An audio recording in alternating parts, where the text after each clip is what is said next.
자, 여러분 안녕하세요. 오늘 우리 정성산 감독 모셔서 성산? 네. 성산이죠. 네, 정성산. 이름이 좀 발음하기 좀 그래요. 어렵습니다. 성산대교 할 때 성산. 아, 성산. 그럼 간단하군요. 요덕 스토리로 너무도 유명한 세계인의 뭐라 그럴까요? 양심을 찔렀던 칼제빈, 양심을 이렇게 찔렀던 많은 사람들이 요덕 스토리를 보고 북한 인권 문제에 대해서 비로소 생각하게 된 그런 분들이 많고, 북한 전체가 하나의 거대한 감옥이라는 것을 알려주신 분이고 모시도록 하십시오. 어서 오십시오. 네, 네. 사실 오늘 불쑥 오셨는데 제가 억지로 좀 예, 앉으라고 했어요. 네, 다행히 뭐 이 방송 같지 않고 그냥 무슨 그 연습용으로 찍는 것 같아서 원래 그렇습니다. 예, 실감은 안 납니다만 네. 평소에 정규 TV를 좀 많이 보고, 그리고 그런 건 것 같아요. 그 사실은 저는 이제 북한에서 태어나가지고 북한에서 공부를 하고 한국에 왔지 않습니까? 지금 오신 지 몇 년째 됐죠? 저는 18년 됐습니다. 근데 아직도 잘 모르는 게 많습니다. 그건 뭐 여기서 몇십 년 살아도 몰라요. 예, 근데 제가 정규제 TV를 보고 나서 시장 경제에 또 혹은 그 소위 말하는 경제 민주화가 어떤 원리로 이 대한민국에서 존재하는지, 그 안에 있는 그 헤게모니라고 그럴까요? 이렇게 뭔지 공부를 굉장히 많이 했어요, 제가. 정규제 TV를 아, 통해서. 그건 굉장한 또 이 프로토콜로 이렇게. 그렇죠.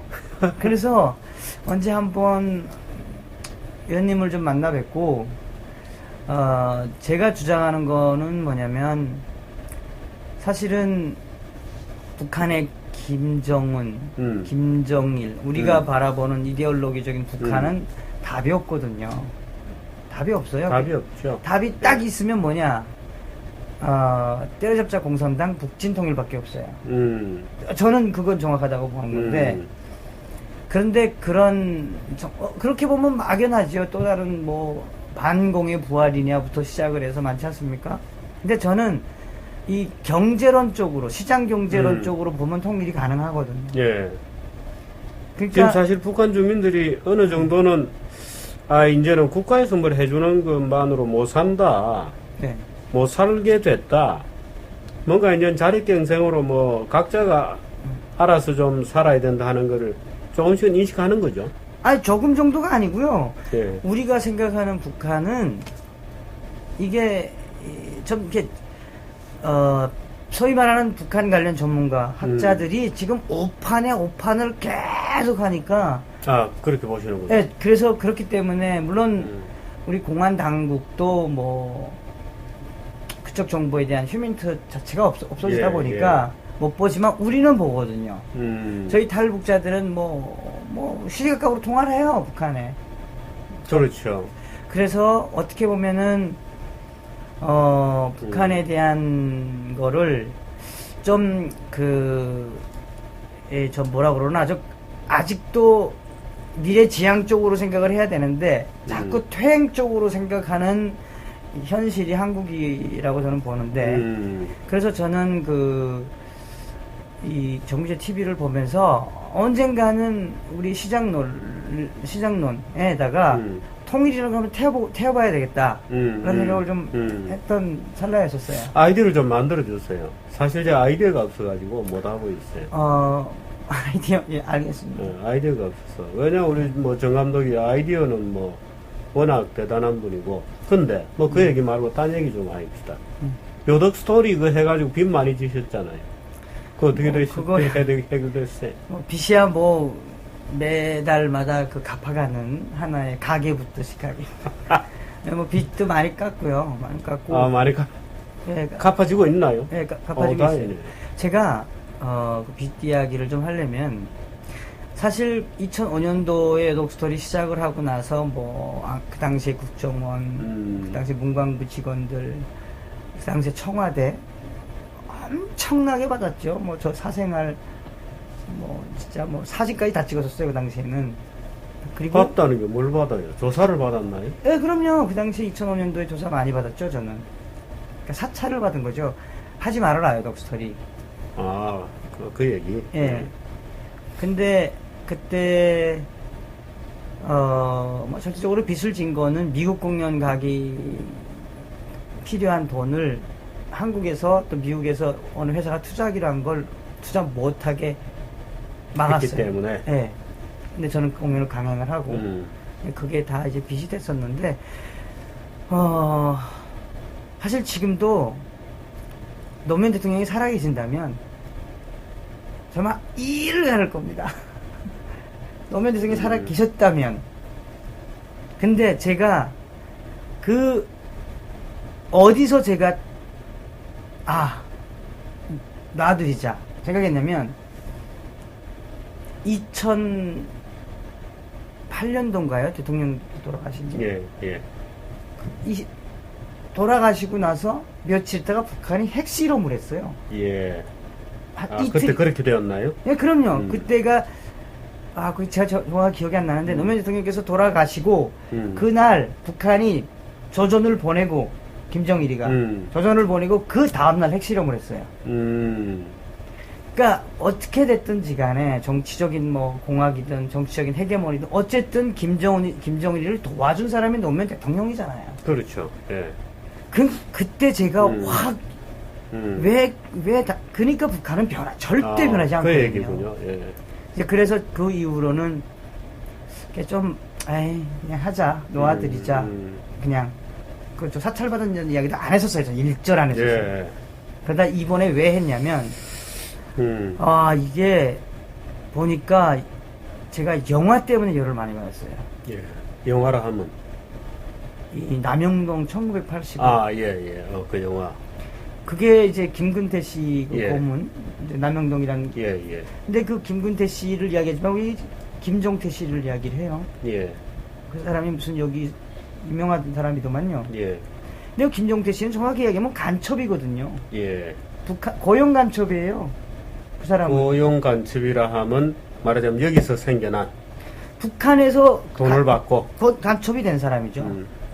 그 당시 간첩을 잡은 거거든요. 그 정확하게 85년도에 죽었어요. 그 사람, 김종태라는 사람이. 김종태가? 네. 북한엔 그래서 지금도 김종태 대학이 있습니다. 그 김종태 전기기관 차공장도 있고. 김종태는 북한에서 간첩 영웅이에요. 근데 우리 국민들이, 나는 그거 보고 소스라치게 놀란 것은, 이렇게까지 들어와 있구나.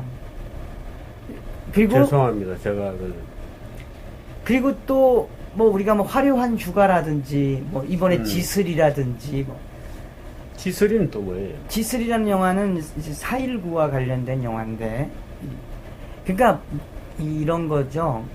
영화계에 문화계에 소위 말하는 종북들이 너무너무 간교하게 들어가 있는 거예요. 이게 너무 깊숙이. 종북판이죠 뭐. 그렇죠. 그래서 나라도 해야 되겠다. 왜냐하면 뭐 우리 진보 보수라고 해야 되나요? 또 혹은 청와대 박근혜 대통령의 문화융성 그거 완성할 사람 그렇게 많지 않아요. 종북 문화쟁이들하고 그 백낙총 사람이 어떤 사람입니까? 백낙총 명계남 뭐 방송 다 편집하지 말고 내버려도 돼요. 명계남 우리 뭐 정규 TV는 편집 없어요. 예, 문성군 그 사람들이 그 당시에 영화 진흥에서 얼마나 잘해 먹었습니까? 그 지금 박원순 시장이 그런 문화를 가지고 지금 협동조합 하겠다는 거 아닙니까?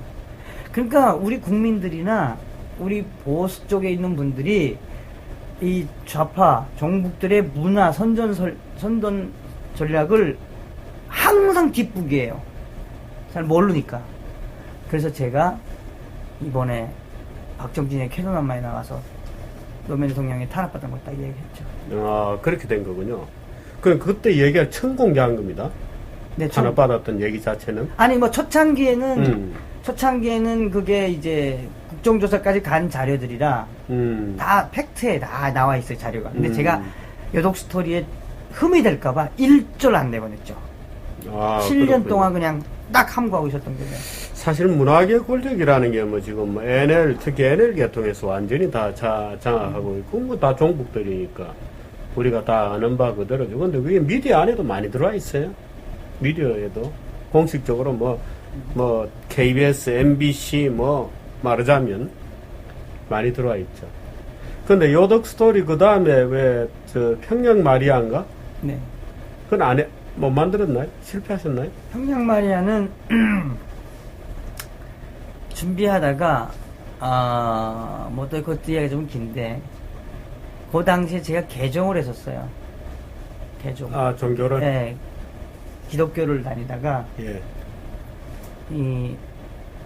그 평양 마리아는 한 6년 전에 이게 실화입니다. 북한에서 나와가지고 중국에 떠돌이 생활하다가 팔려다녔어요. 남편만 3사람이었어요. 한국 남자, 북한 남자, 중국 남자, 몽골 남자. 이 여자가 이렇게 떠돌다가 하나님을 만나서 기도하다가 성령을 받고 다시 북한 들어가서 전도했어요. 그래서 보위원들한테 잡히면 보위원들 전도해서 기적적으로 풀려났어요. 그러다가 결국은 승어리에 있는 종교 수용소가 또 별도로 있거든요. 거기에 잡혀서 이제 큰 나무에 매달려서 이제 하나님이 없다고만 이야기하면 살려주겠다고 했는데 이제 그래서 칼 자국 쫙쫙쫙 냈어요. 그래서 말려주겠어요. 그 여자. 그 실화예요, 실화. 아, 그래요? 네. 그 북한이 뭐 기독교를 믿었다 그러면 끔찍하게 싫어하거든요. 북한 자체가 기독교적인 예. 메커니즘을 만들었으니까. 그거 만들다가 제가 개신교, 기독교에 학을 띈 거예요. 왜요? 좀 뭐라 그래야 되나. 북한 선교가 다 옵션 같다라는 느낌. 이게 북한에 대해서 그냥 쟁개비 끌듯이. 그리고 더욱 제가 좀 종교의 신앙에 대한 변화를 줘야 되겠다고 생각한 거는 기도의 방법. 뭐 이렇게 다 받았는데도 맨날 달라고 기도하고 뭐 맨날 통성으로 기도하자 그러고 지금 이 북한이 어떻고 뭐 신앙적으로 종교적으로 보면 그 땅은 진짜 하나님께서 남겨놓은 마지막 애굽의 땅하고 같은 건데 이제 그래서 그때 자꾸 그래서 제가 천주교로 가면서 무슨해야 되겠다. 그래서 2009년도에 어느 정도 다 만들어 놓고 2010년도에 만들어 놓고 스톱을 시켰었어요. 기독교도 사실 기독교 나름인데 뭐 제가 다녔던 교회가 좀 이상했나 봐요. 기독교도 기독교 나름이고 사실 우리나라 기독교는 스펙트럼이 너무 많아요. 뭐 극좌에서부터 뭐 말하자면 뭐 이상은 뭐 아주 뭐 사실 기독교도 아닌 기독교도 많고 그래서 사실 이 소위 우리가 지적 전통으로 얘기하는 그런 기독교적 근대화된 기독교적 정신으로부터 굉장히 이탈해 있는 데도 많고 또 그런 데도 있지만 천주교 같은 경우에는 글쎄요 모르겠습니다. 뭐 미리 뭐 우리 정규재 TV 보시는 분은 아실지 모르지만 저는 이제 사이비 천주교 신자이기 때문에 천주교도 뭐 예를 들어서 문제가 있는 부분도 많죠. 그렇죠. 종교들 뭐 기도 뭐 절에 뭐 불교도 뭐 이상하게 뭐 현 누구죠? 뭐 중도 아니면서 왜 중처럼 하고 다니는 거예요? 그 있잖아요. 현 뭐죠? 그 왜 안철수 따라다니는 현각은 하버드 뭐 나왔다는 거. 그 안철수 뭐 무슨 뭐 보디가드 비슷하게 따라다 법 뭐지? 현법인가 아닌데 뭐 자당이 있어요. 그 중도 아니면서 중옷 입고 머리 감고 다니면서 중원여처럼 성적도 없으면서 그래서 그건 하고 요즘 근황은 어떠세요? 요즘은 이제 여독 스토리 이제 하반기부터 이제 지방 투어 다시 하고 다시 하고 그 다음에 미국 공연도 준비하고 있고요. 미국 가서 좀 몇 년 동안 지금 월드 투어 준비를 했는데 쉽지가 않았어요. 예. 그래서 이번에는 미국 공연을 좀 제대로 가서 강기문 총장님 좀 만나 뵙고 그 다음에 뉴욕 공연을 가서 그 전 세계 대사들도 좀 더 초청을 하고 그 다음에 뭐 오바마 대통령이 오실지는 모르겠습니다만 와주면 참 좋은데 좋죠. 이제 그거 지금 작업하고 있고 그 다음에 제가 이제 3년 동안 준비했던 영화를 올해 이제 들어갑니다. 촬영을? 예, 촬영. 목표로 하긴 하지만 아마 그 영화가 좀 센세이션을 일으키지 않을까. 주제로 어떤 주제를 다루게 되나요? 이렇게 말하면 안 되는데. 어, 뭐 쉽게 말하면 그 북한 통치 자금을 사기치는 내용입니다. 누군가가 그걸 네. 사기쳐 먹나요? 네. 아, 재밌겠는데? 네. 이제 좀 있으면 저희가 이제 클라우드 펀딩도 할 거예요. 그때 저 위원님도 좀 주식 좀 영화 좀 사주십시오. 이제 그리고 제가 좀 중점으로 하는 거는 사실은 솔직히 양심 그 시간을 내서 하는 게 저는 트위터예요. 사실은 그렇습니까? 트위터하고 그 다음에 종편. 뭐 바쁘지만 해요. 그 어떻게든 내서 하려고 그래요. 예. 이게 저라도 안 하면 미치겠더라고 이게. 이게 어떤 이유냐면은 우리 보수분들 쪽 우리 보수 진영이 있으되 항상 없어요. 그게 뭐냐? 지식도 있고 그 다음에 돈도 있고 직업도 있고 근데 뭐 없냐면 감성이 없어요. 열정. 예. 그런 파이팅 쉽게 말하면 문화란 뜻인데 이게 제가 이렇게 보면 저는 문재인 대통령 후보가 캐치플레이어를 사람이 먼저다라고 딱 나왔을 때 저거 졌다. 저는 그렇게 느끼셨어요? 전 직감을 했어요. 저는 어떤 측면에서? 왜냐면은 이것도 말이 길어지네. 제가 말입니다. 한국에 와서 살면서 이게 만만하게 만들어진 사회가 아니구나. 물론 북한에서도 제가 영화대학 나오고 북한에서도 좀 엘리트 코스를 밟았잖아요. 솔직히 한국에 와서 좀 만만하게 봤거든요. 이거 전부 다 자유가 아니라 방정이구만 뭐 이러면서 살았어요. 돈도 쉽게 버는 것 같고 돈만 있으면 어디든 가서 여자 송살 살 수 있고 이래서 김일성 김정일이가 조국통일을 하려고 그랬구나. 초창기에는 다양성을 몰랐던 거죠. 근데 이게 살면서 이거 독한 세상이구나. 이 남조선이라는 게 만만하게 만들어진 세상이 아니구나 이거. 이제 그러려면 공부해야 되겠다. 그래서 저는 영화 공부를 했음에도 불구하고 또 다시 갔죠. 동대를 입학을 했어요. 근데 그거로도 충족이 안 됐던 거는 왜 충족이 안 됐었냐면 저는 그 전에 DJ를 찍었던 사람이에요. DJ를 굉장히 좋아했던 사람이에요. 전 이번에도 문재인 찍은 탈북자들 많아요. 이야기 길어진다. 그래서 제가 딱 봤을 때 이게 뭘까?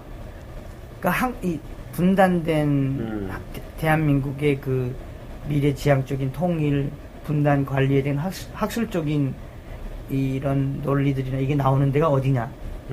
경남대학교 국동문제연구소예요. 또 북한 학과들도 그런 데 많고, 네. 많았고. 그렇죠? 그래서 저는 경남대학교 북한대학원을 나왔어요. 김근식 교수가 제 선생님이었거든요. 그랬습니까? 제가 거기서 공부 딱 하고 이거는 아니다. 분단을 관리는 했으되 통일을 위한 미래지향적인 결과론을 안 가지고 있구나. 근데 그러다 보니까 문재인이나 이런 사람들은요 기술들 이렇게 다 보면 북한의 선전선동 기술 사람이 우선입니다. 모든 문제는 사람과의 사업부터 시작됩니다. 그 김정일 다 교시거든요. 북한의 인민대중 중심론을 잘 뺐던 거예요. 그때 저건 아니다. 이제 그래서 문재인이 종북이라는 강력한 주장이 있어요. 뭐 그럴 수밖에 없죠. 또 저는 주장하는 게 뭐냐면 김대중 대통령이 북한 가서 했던 행적은 그렇다 쳐요. 몰랐으니까 우리도. 그거 근데 노무현 대통령이 가가지고 난 방명록에다가 인민은 위대하다. 아니 이런 거 쓸 수도 있잖아요. 하나 되어 통일되어 우리 모두 갑시다. 이렇게 쓸 수도 있잖아요. 인민은 위대하다. 또 거기다가 인민주권이 나오는 전당. 아니 거기에 참모들이 다 만들어냈을 거인데 그 참모가 누굽니까? 문재인 씨 아닙니까? 정신 없었던 사람들이죠. 네. 죄송합니다. 이 전화가 또 갑자기 또 이렇게. 제가 너무 직설적으로 이야기하는 것 같은데, 이거. 아니, 재밌습니다. 우리 뭐 정규제 TV는 뭐 가리는 것이 없습니다. 그래서, 아니, 그래서 야, 문재인 후보가 인간이 먼저다 할 때, 야, 이건 안 사람이 되겠다. 먼저다. 사람이 먼저다. 사람이 먼저다 했나요? 네, 사람이 먼저다. 예, 그때부터 이제 저는 SNS를 몰랐으니까 SNS 안지 트윗 안지 한 8개월도 안 됐습니다. 아, 그래? 왜냐면 처음에 만들었다가 계정이 폭파 3번이나 됐대요. 그래요? 난 무슨 말인지 몰랐어요. 그게 무슨 안 말이에요? 돼. 안 돼요. 해놓으면 안 되고. 이상하다. 이제 후에 알았죠. 스팸 신고를 해서 계정을 정지시키는구나. 근데 그래서 이제 트윗 될 수 있으면 트윗에다가 계속 팩트를 알리려고 하고 종편 나가서 북한 동포들하고 김정은 독재 체제에 대한 완전한 분리적인 시각을 가지도록 하고 좀 어떻게 보면 나아가서 우리 뭐 보수라고 하면 좀 그렇습니다만 대한민국의 진정성을 걱정하는 사람들이 이제 좀 문화의 눈을 좀 떴으면 좋겠어요. 자유의 가치를 아는 분들이 사실은 그동안에 문화 쪽을 너무 모른 척 했어요. 먹고 사는데 급했고 그런 것들이 있었죠. 그러는 바람에 소위 유한 계급들이 문화시장에 대거 들어가서 말하자면 좌익 천지를 만들어 놓은 거죠. 그러니까 그게 위험한 예. 게 스스로 자멸을 하게 제가 이제 후에 시간 되면 한국 영화계가 어떻게 정북화되는지를 이제 설명해 드릴 텐데 예. 영화계, 공연계, 가요계, 뭐 CF, 아까 언론, 미디어계 다 들어가 있습니다. 근데 문제는 뭐냐? 정말 연봉이 1,000만 원도 안 되는 영화계 스태프들, 공연계 배우들, 엑스트라들, 어떻게 보면 서민들이죠. 그 서민층에 살아가는 예술인들에게 자꾸 그것이 마치나 정부가 잘못한 거다. 이명박이가 잘못한 거다. 박근혜가 잘못한다라고 주입시키고 그대로 세뇌되지 않은 배우나 엑스트라는 안 써요 또. 그러니까 그게 예술가들 때부터 확산이 되는 거죠. 구축시키고 있죠. 쫓아내고 있죠. 다 배쳐가고. 그러니까 정감독 그 영화가 이제 올해 이제 말하자면 크랭크인 들어가고 촬영이 시작이 되고 또 이제 미국 요독 스토리 이제 지방 공연하고 미국 공연이 이제 지금 조금씩 기획이 되고 있고 네네. 미국 공연은 언제쯤 시작될 것 같아요? 한 4월 달쯤. 뭐 얼마 남지 않았습니다. 네, 내년 4월 1년 남았는데 네. 준비가 바쁘시겠어요. 네. 영화 준비도 그렇고. 네, 영화도. 뭐 영화는 뭐 준비를 오래 했으니까요. 찍는 거는 금방 찍어요. 뭐 시나리오 이런 건 다 되어 있겠습니다. 네네네. 조금 재밌는 것도 좀 만들어 주세요. 오락성을 좀 많이 집어넣어 가지고. 제 영화는 아마 흥행 감독 반열에 오를 만한 작품이지 아마. 기대가 됩니다. 네. 기대가 됩니다. 그러니까 이제는 우리 그 영화계 소위 말하는 그 문화 정치꾼들 지금 싸이의 젠틀맨이나 강남 스타일로 하려고 있는 마당에 그 사람들의 감성은 아침 이슬 소라소라 푸르른 소라 사하라도 주고 여기에 머물러 있어요 아직도. 그니까 이 종북 패러다임 여기서 벗어나지 못하면 아니 언제적 화려한 육아 물론 5.18 아픔이 있죠. 화려한 육아 보세요. 또 그리고 이 26년 뭐 아까 지슬이라든지 부러진 화살이라든지 정치 관련 영화들 그것이 진짜 팩트에 기초해서 영화적으로 완성도를 다 요만큼씩 예산 가지고 그냥 짜식게들 만드는 거거든요. 그러니까 스스로 우리 국민들이 한국 영화는 싫어지는 거예요, 관객들이. 그러니까 스스로 무덤을 파는 거예요. 사실 그동안에 영화계 그 좌익 본산이라고 하지만 사실은 자기들의 성공에 도취되어서 점차 지금 아웃데이트 나오고 되고 있는 거죠. 사실 그럼요. 어떻게 보면 네. 우리 정 감독께서 좀 새로운 지평을 좀 열어주시고 많이 싸워주시길 부탁합니다. 오늘 사실은 저하고 밥 먹자고 해서 아주 가볍게 오셨다 지금 붙잡혀가지고 뭐 정치 얘기 나오고 좀 심각한 얘기가 됐는데 오늘은 일단 여기까지 하고요. 네. 뭐 밥 먹으면서 이런저런 얘기를 좀 하십시다. 그리고 다음에 이제 기회 나면 우리 영화 얘기를 좀 본격적으로 한번 들고 나와서 한번 강의를 좀 해주시죠. 네, 알겠습니다. 예, 밥 먹으러 가십시오. 아, 감사합니다. 예, 고맙습니다. 네, 감사합니다. 예. 네.